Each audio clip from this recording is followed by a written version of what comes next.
தரப்பு வாதத்தை அடுத்து கூட்ட நெரிசலில் சிக்கி உயிரிழந்த சிறுவனின் தந்தை பன்னீர்செல்வம் தரப்பில் வாதங்கள் முன்வைக்கப்பட்டன. அரசு அமைத்த ஒரு நபர் ஆணையம், நீதிமன்றம் அமைத்த SIT குழு மீது நம்பிக்கை இல்லை என்று கூறிய சிறுவனின் தந்தை CBI விசாரித்தால் மட்டுமே உண்மை வெளியே வரும் என வாதிட்டார்.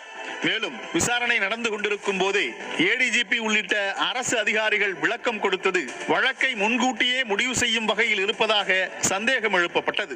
அதற்கு பாதிக்கப்பட்டவர்கள் என்ற காரணத்திற்காக CBIக்கு வழக்கை மாற்றக்கூடாது என அரசு தரப்பு எதிர்ப்பு தெரிவித்தது. இதேபோல இன்னொரு CBI விசாரணை கோரிய இன்னொரு மனுதாரரும் தனது தரப்பு வாதங்களை முன்வைத்தார்.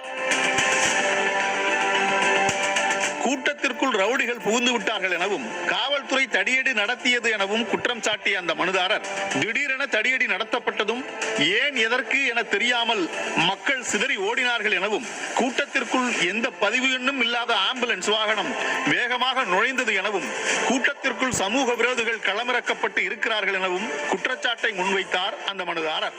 அத்தோடு கூட்டத்தில் வீசப்பட்ட தண்ணீர் பாட்டில்களில் திமுக MLA செந்தில் பாலாஜி புகைப்படம் இருந்ததாக கூறிய மனுதாரர், சம்பவம் நிகழ்ந்ததும் காவல்துறை மீதும் தமிழக அரசு மீதும் எந்த தவறும் இல்லை என அவசர கதியில் நிரூபிக்க.